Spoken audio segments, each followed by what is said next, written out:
Santa Mónica nació en la ciudad de Tagaste, al norte de África, cerca de Cartago, en el año 332.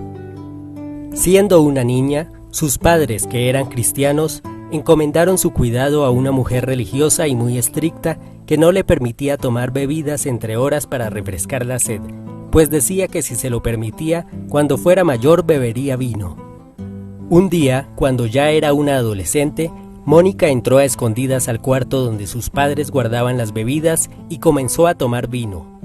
Después de que salió de allí, regañó fuertemente a un obrero que trabajaba en su casa y el obrero, por defenderse, le gritó que era una borracha, pues le había sentido el tufo. Esto impresionó tanto a Mónica que se sintió avergonzada. Le pidió disculpas al obrero y prometió nunca más volver a beber. Cuando se hizo mayor, Mónica quiso entrar en una comunidad religiosa para dedicarse a la oración y el servicio de Dios, pero sus padres no se lo permitieron, pues ya le habían concertado un matrimonio con un hombre llamado Patricio. Patricio era un hombre muy trabajador, pero de muy mal genio, mujeriego y aficionado a los juegos de azar.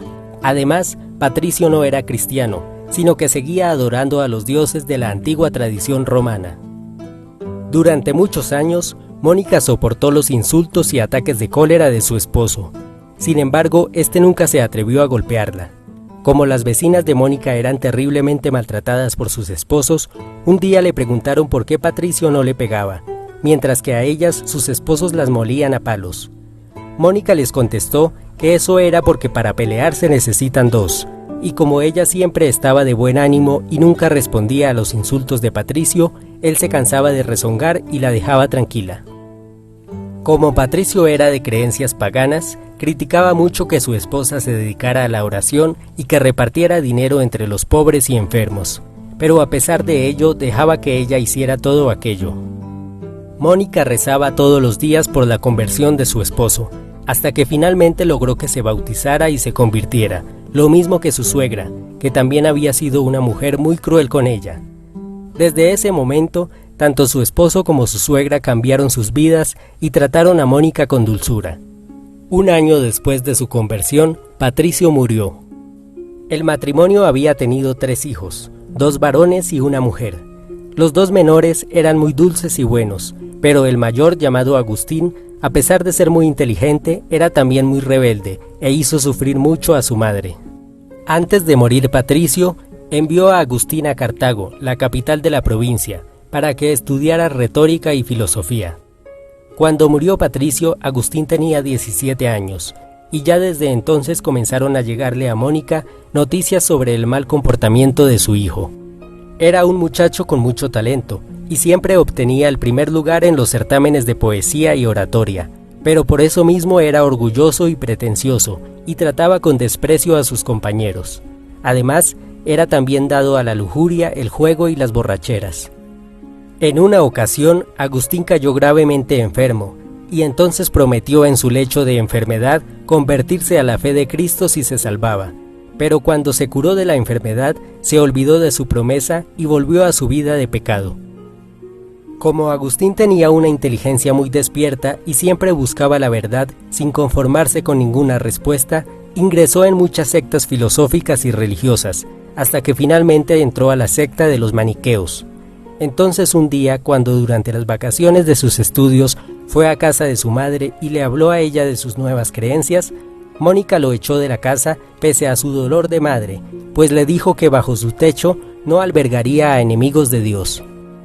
Una noche, Mónica soñó que estaba llorando amargamente porque su hijo se había perdido.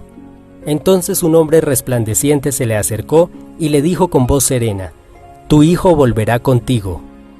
Al poco tiempo regresó Agustín a la casa.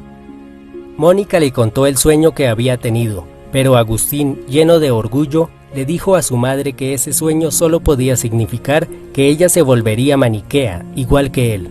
Sin embargo, Mónica le respondió humildemente: en el sueño no era la madre la que volvería a su hijo, sino el hijo el que volvería a su madre.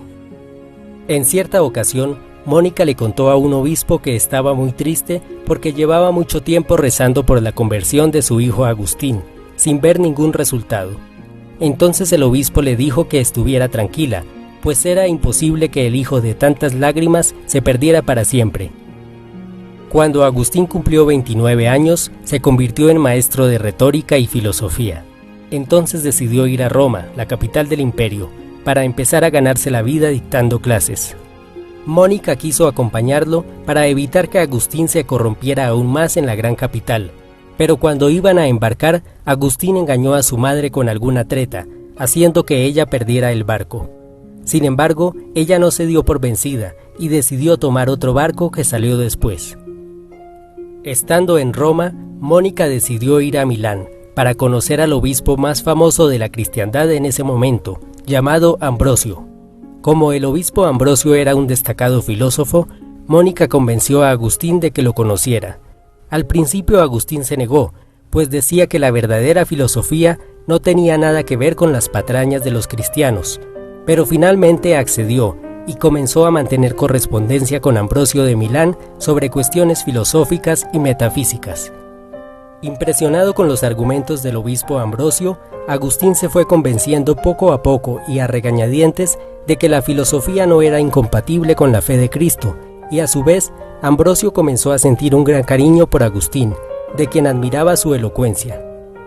Finalmente, en el año 387, Agustín accedió a ser catequizado por Ambrosio y ese año se hizo bautizar, el día de la Pascua de Resurrección. Agustín, arrepentido por las burlas que durante tantos años le había hecho a su madre, se reconcilió con Mónica y quiso volver con ella y con su hermano menor a su ciudad natal, para vivir de ahora en adelante una vida tranquila y feliz. Llenos de esperanzas en el futuro, la familia se fue al puerto italiano de Ostia, para esperar un barco que los llevase de regreso a su amada África. Esa noche, cuando Mónica y su hijo observaban las estrellas en el cielo junto al puerto y escuchaban el sonido de las olas, ella le dijo de repente: «¿Y a mí qué más me amarra a la tierra? Ya he obtenido de Dios mi gran deseo, que era verte cristiano».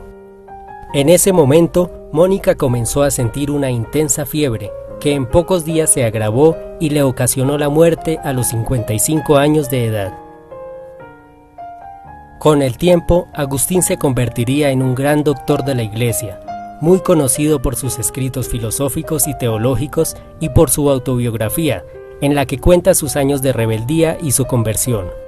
Después se hizo sacerdote y llegó a ser obispo de Hipona. Siempre que le preguntaban por sus orígenes, Agustín respondía: «Soy el hijo de las lágrimas de mi madre». Agustín murió a los 75 años de edad, pero aún en sus años de vejez, siempre recordaba entre lágrimas la noche que estuvo con su madre frente al mar, contemplando las estrellas en el cielo y pensando en Dios.